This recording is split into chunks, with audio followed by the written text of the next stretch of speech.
Billy Napier is still the head coach of the Florida Gators. Why?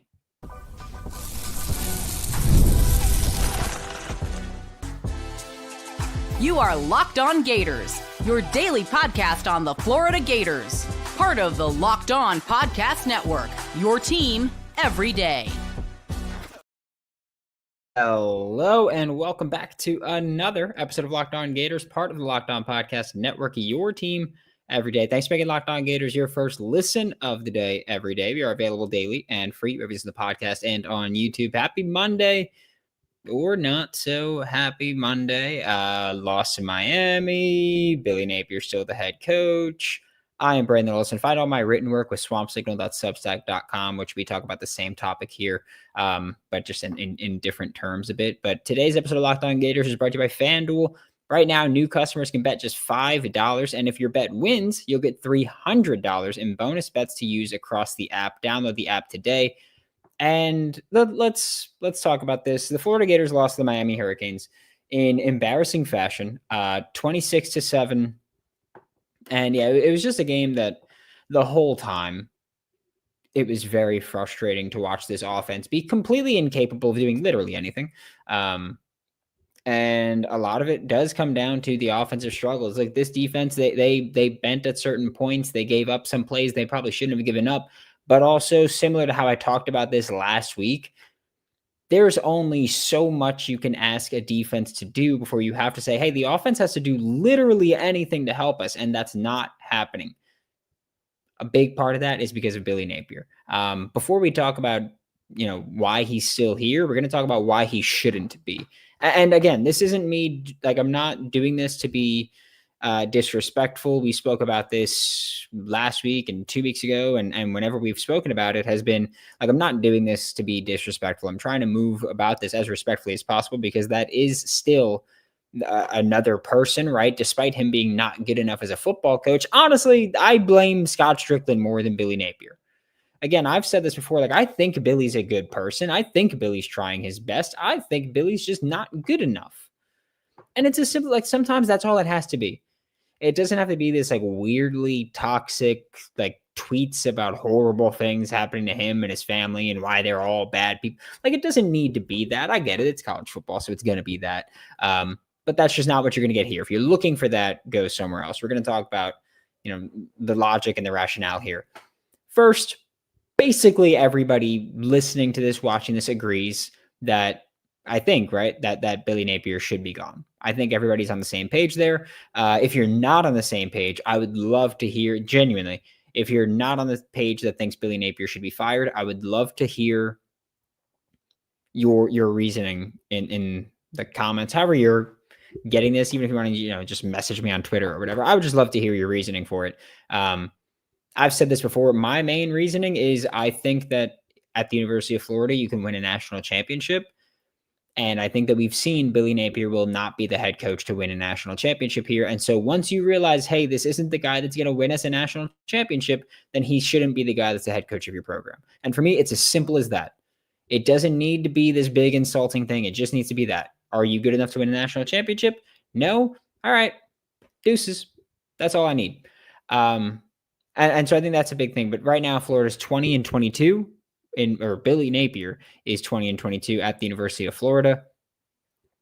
And a big reason for it is because of him being the offensive play caller. And at some points, it is because the offensive play calling has been atrocious at some points. There have been games where you see, again, I watched the USF game, and I see a lot of open receivers with the line doing their job protection-wise, and DJ Lagway playing at the time, which yikes now, but at the time, his worst game as a college football player. I look at the USF game, and I don't blame play calling for that entirely, right? I know some of it, yeah, there were issues. He did some boneheaded things. But when I'm talking about the grand scheme of things, you didn't lose that game because of that. You lost that game mostly because DJ Lagway played horrible. You also lost that game because of I don't know what it was, the incessant need to get penalties. I don't know if the offensive players had a bet of hey, who can screw the team more? let's figure that out. But they've just been playing the least disciplined football that I think I've ever seen at the University of Florida. Ever. Like, this is horrible. Every game, there's penalties that call back plays. Every game, there's penalties that give opposing teams first downs. Like, and look, the Miami game this past Saturday was probably one of the few times where that wasn't really the case, right? Like, there weren't a ton of penalties that had Florida shooting themselves in the foot against Miami. They had 3 penalties for 20 yards. That's it. There weren't a ton of penalties. However, once again, this team coming out the gate wasn't ready to go. And that's been one of the biggest things that I've had an issue with Billy Napier, is that consistently, this team isn't ready to go. Week in, week out. And I've said that 1,000 times now. Week in, week out, he can't get his guys ready to strap up that helmet and punch the other person across from them in the face. Can't do it. I think that a lot of it is because of his play calling duties. I think he's just got his hand in too many baskets. He's got, I don't care how you want to describe it, he's spread too thin.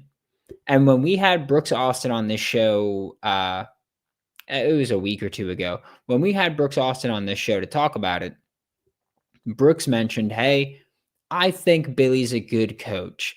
I think he's just overwhelmed and has too much going on. And my rebuttal to that, which will always be my rebuttal, is that if it's been 3 or 4 years of you being overwhelmed with too much on your plate and you haven't made the necessary adjustments to alleviate that from yourself, I don't think that makes you a good coach. I don't think you could say, yeah, he's a good coach, but he's been overwhelmed for 3 or 4 years by his own doing. Give up the play sheet.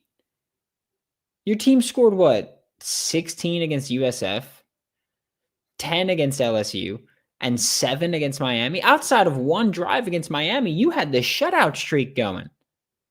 Like, that's what we're talking about here. Like, this is a coach that is constantly getting in his own way. This is a program that right now is worse than it's been in a while.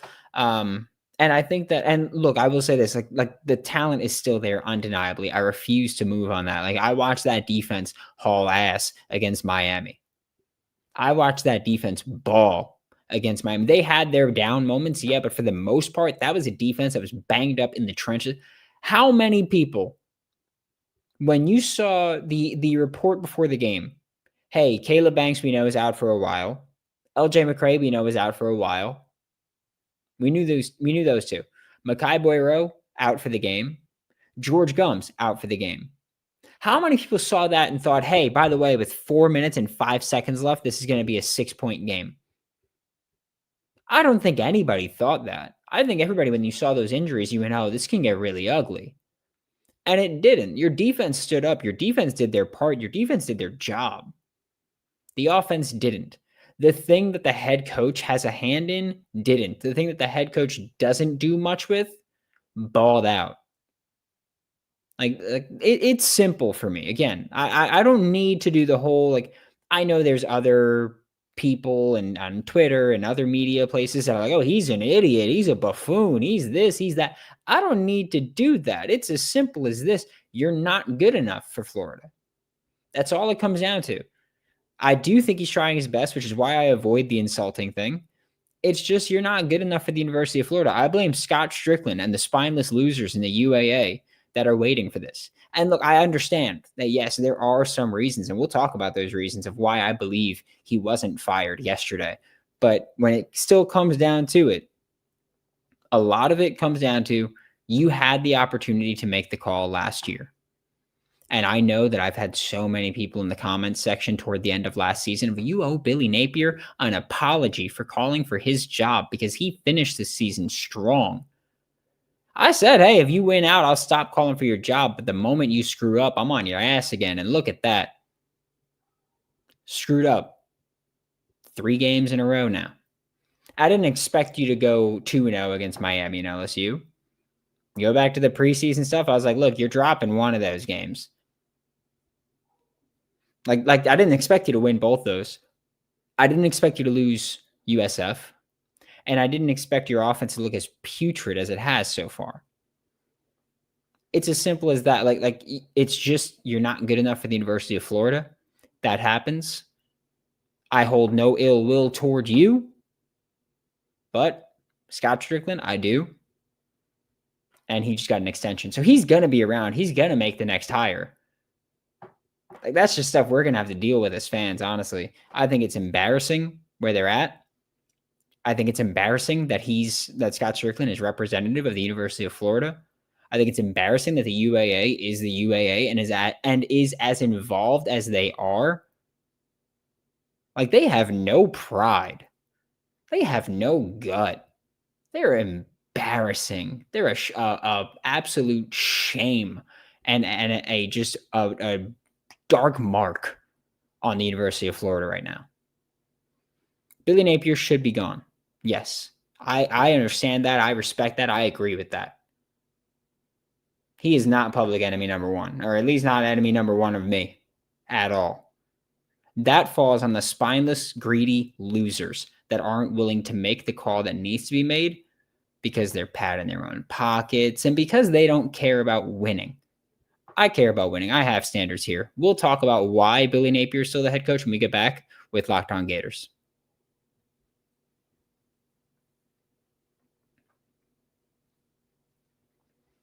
Thanks again for making Locked On Gators your first listen of the day every day. We are available daily and free reviews in the podcast and on YouTube. And I mentioned, I think Billy Napier should be gone. We're going to spend the rest of the show talking about why I think he's not, or why I think they haven't made the decision yet.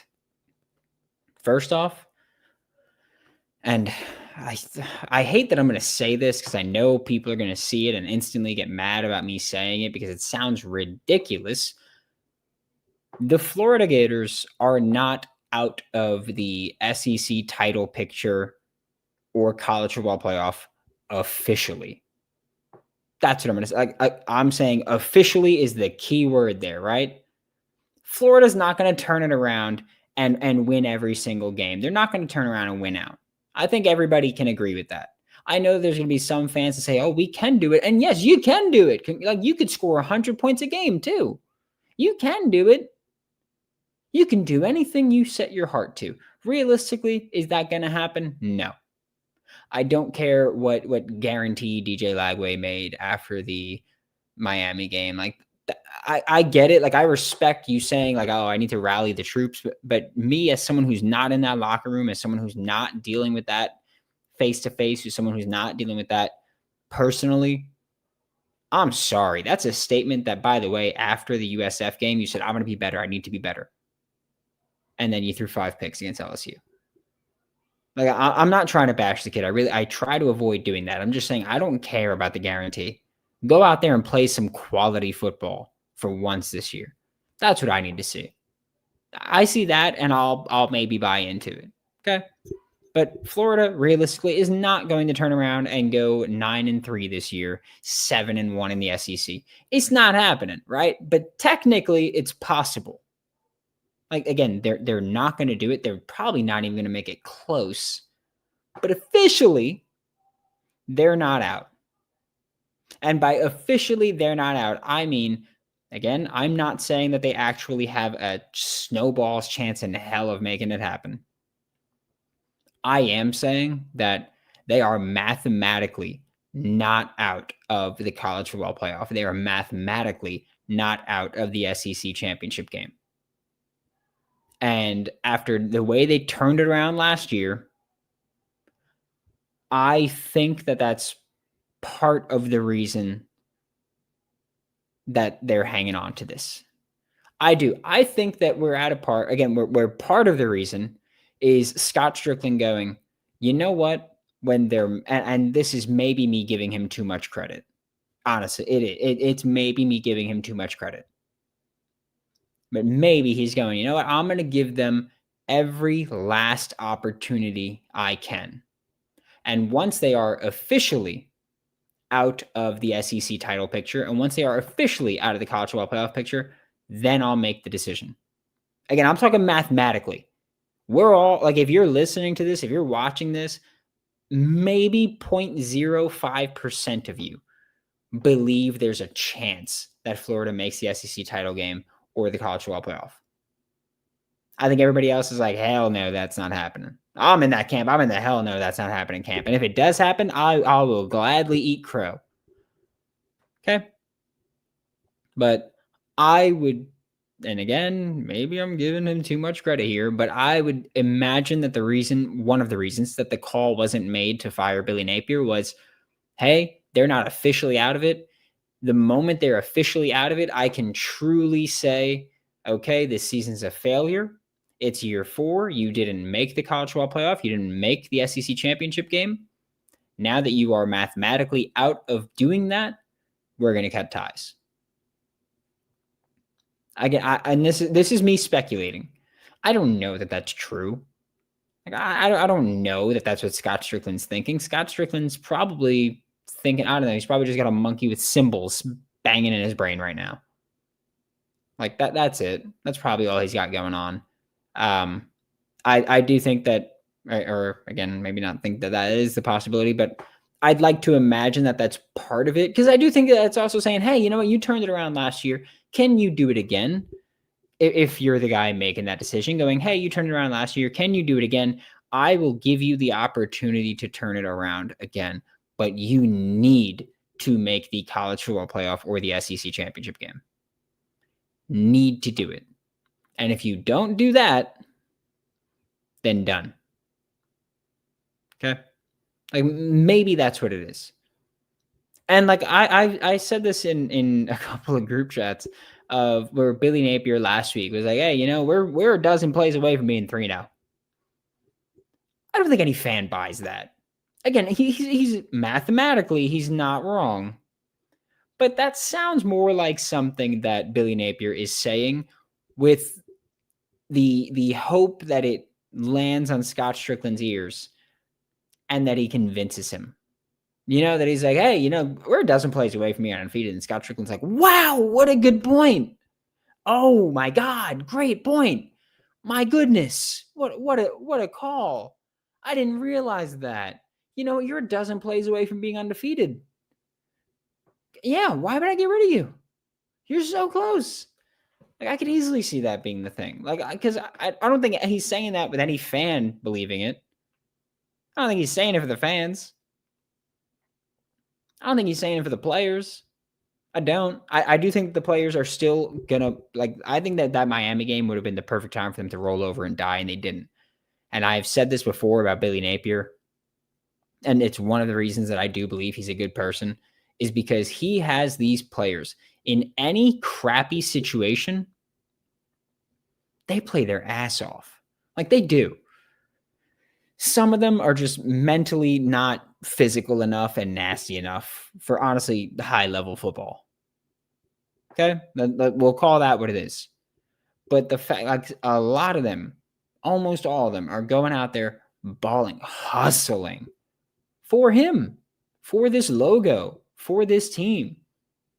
Like I honestly, I think it's a testament to the salesman that he is, that he's got guys just ready to run through brick walls at any given time and go. The issue is that he can't get them to do it consistently, but he's got guys ready to go and fired up to play at times.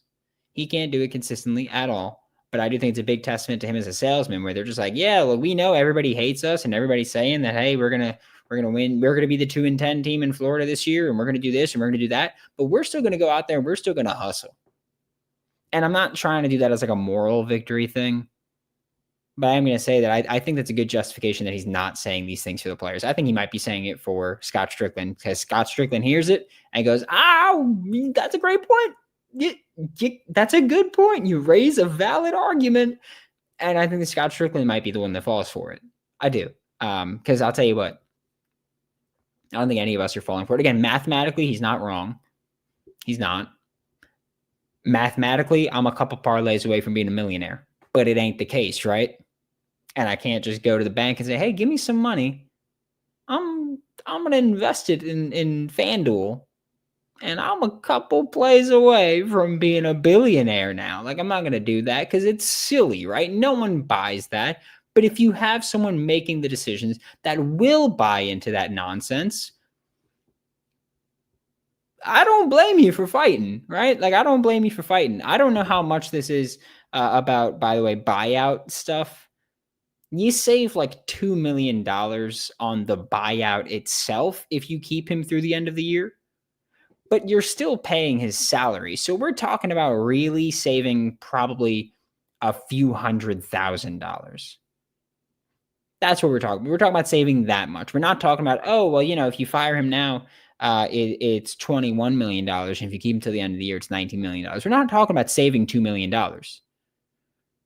We're really not, because you're still paying him the salary. Like, the reason that it's 21% now, or that's 21 million now, is because he's still getting paid. He's owed 85% of his remaining contract value at any point anyway. He's still getting paid. That's why at the end of the year it drops to 19, because he's gotten paid in that gap. It's honestly, it's as simple as that, and it's nonsensical that if the buyout plays into it at all, clown show, absolute clown show. Like, and hide the money, y'all. There's poor people around if the buyout is paying into it for a few $100,000. Because you hire a new head coach and you tell the boosters, hey, this is the head coach we're going to get, and you're going to get some buy-in. And we'll talk about that a little more when we get back with this episode of Locked On Gators. The NFL season is here, and FanDuel is making sure you're ready for kickoff with a can't-miss offer. If you had Tory Horton, 2 touchdowns, congratulations, because, oh my God, I don't know what plus 15,000 that was, but yesterday he did it. 95-yard kick return and a receiving touchdown too, or a 95-yard punt return. Money. Right now, new customers can bet just $5, and if your bet wins, you'll get $300 in bonus bets to use across the app. So, are you ready to play? Download the FanDuel app now by visiting FanDuel.com to get started. That's FanDuel.com to place your first $5 bet. Make some more money. And this episode of Locked On Gators is also brought to you by Square. Your favorite neighborhood spots run on Square. There are certain businesses that truly make the neighborhood feel like home, right? And you know it in your neighborhood. Like, the place where you go and you're like, oh man. Like I mentioned it before, when I was growing up, there was a bodega I used to go to all the time. And as I got older and as I was like in high school and everything, they were like, oh my God, I remember when you were so little. And it's like, yeah, well, that's what happens. You age, you grow up. But it's just like, they know you, they know your name, they know your face. You walk in. There was a place I used to go in high school that I would go every single day. And I would walk in, I would get 2 bagels, 3 Gatorades, and I'd walk in the morning on my way to school, and he would have the bagels already set up for me. Like, he knew I was coming every single day. They knew. Those local spots, they mean everything. And when those local spots thrive, the whole neighborhood thrives, right? Square is a proud partner of more than 4 million neighborhood businesses around the world. You can go to square.com/go/lockedoncollege to learn more. But before you do, go support your favorite neighborhood spot. You'll be as happy as you possibly can be that you did. Square, see you in the neighborhood. Speaking of squares, Scott Strickland has not fired Billy Napier yet to this point. What a segue. You don't get that anywhere else other than Locked On Gators. Your team every day. We are available daily and free reviews in the podcast and on YouTube. And another reason that I think that the Florida Gators haven't fired Billy Napier yet is that it's a new rule. Once a head coach is fired, the transfer portal opens for players on that team for 30 days. So if Billy Napier were to get fired on, let's say today, right? Let's say today, September 22nd, then those players would have until the also 22nd of October to enter the transfer portal. Quick maths, right? And so I think that is going, and I mentioned this last week on the crossover with Alex Dono of Locked On Canes, and Miami fans clipped it and posted it on Twitter. They were like, oh, what a shady thing to say. And it's like, yeah, I acknowledge it's the shady side of business that you're keeping these coaches to keep players from hitting the portal, and that you're keeping these coaches so that players continue to play, burn a red shirt, and are then further incentivized to keep playing. I don't like it. It's a shady part of business. I've said that, but business is business. It's strictly financial. And at some points, that's going to play into it. Like, whether or not you would do it, whether or not I would do it, irrelevant. It's what schools are going to do if they haven't already done. Like, I'm positive there are some schools, maybe Florida's one of them, where they go, hey, we're going to fire this coach, but we've got a couple guys that could redshirt if we fire him now.